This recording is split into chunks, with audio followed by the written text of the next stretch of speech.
The U.S. facing a growing nuclear threat from Iran, and tonight, an urgent call for President Obama to keep all options on the table, including military action.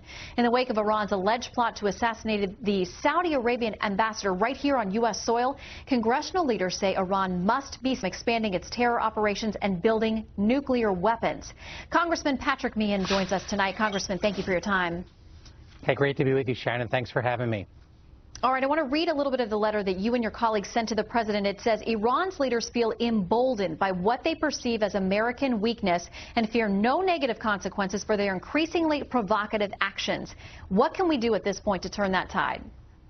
Well, I think we have to be serious about the sanctions that are being leveraged against Iran.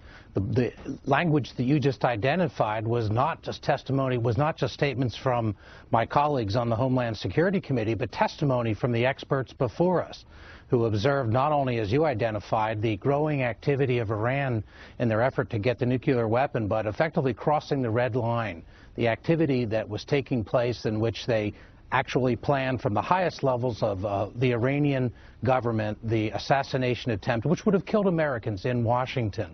And so the sanctions are calling for serious efforts to, in effect, cripple Iran's ability to continue to support this nuclear ambition, as well as the exportation of the terrorism.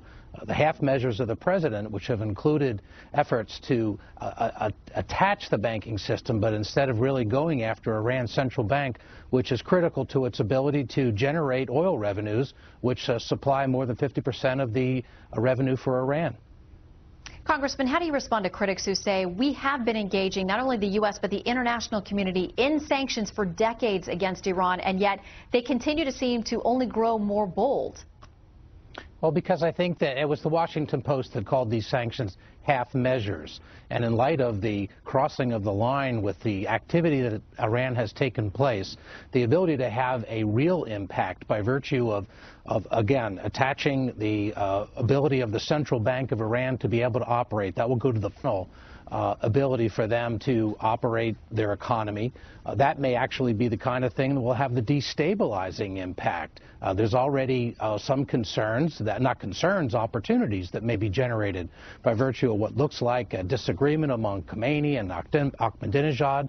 We had the shoots of the Green Revolution, which I think the president's actions had participated in helping to tamp down. The belief is right now that these kinds of sanctions may have the ability to interrupt this nuclear ambition, which would change the dynamic in geopolitics if they got the nuclear capacity. How worried are you about Israel in that region? I know that Defense Secretary Leon Panetta sent a message to them ahead of a meeting with their defense minister, urging them not to make a preemptive military strike. But Israel's always been clear it will protect itself at any cost. How concerned are you about things ramping up between those two nations? Well, I'm very concerned. I had the ability to sit with Prime Minister Netanyahu with my colleagues last month in Israel, and it was the principal issue that he identified, the growing nuclear threat and the specific articulation by Ahmadinejad to blow Israel off the map. So it's a very real concern on the part of Israel. And frankly, nobody wants to see us move to the point of military utilization, but these are the kinds of things with the sanctions that may well be able to topple this regime and allow this to interrupt their nuclear ambitions, because once they get those nuclear weapons, and there's a clear path towards that, the dynamics are going to remarkably change. You mentioned sanctions, and of course we would need groups like Russia, like China, those countries to be with us, and they have shown some resistance in recent weeks and months against another round of sanctions against Iran. How important is it for us to get them on board, and do you think we can? Well, I don't know whether that is part of the problem that's faced, is Russia and China, particularly China and others who need the access to some of those oil revenues. But as I've said before, one of the critical things with the central bank is the ability to interrupt the commerce and the trade in that oil. It could have a remarkable impact on Iran's ability to generate the revenues that they have. Again, it tightens the grip, so to speak, and creates a more realistic environment that would perhaps lead to the kind of Arab Spring in Iran that we've seen in other parts of the world. And very quickly, Congressman, how quickly or how close do you think they are to having an actual nuclear weapon? Well, that's hard to predict. I mean, but certainly it was eye-opening what the International Atomic Energy Agency disclosed. They're making numerous steps towards it.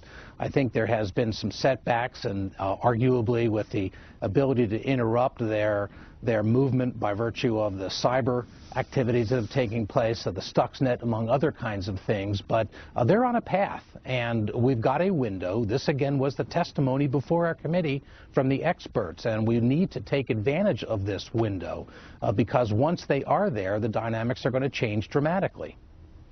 Congressman Meehan, we thank you very much for your time, sir, and happy Thanksgiving to you and your family. Hey, happy Thanksgiving to you. Thank you for having me. Coming up, her life story inspired a Julia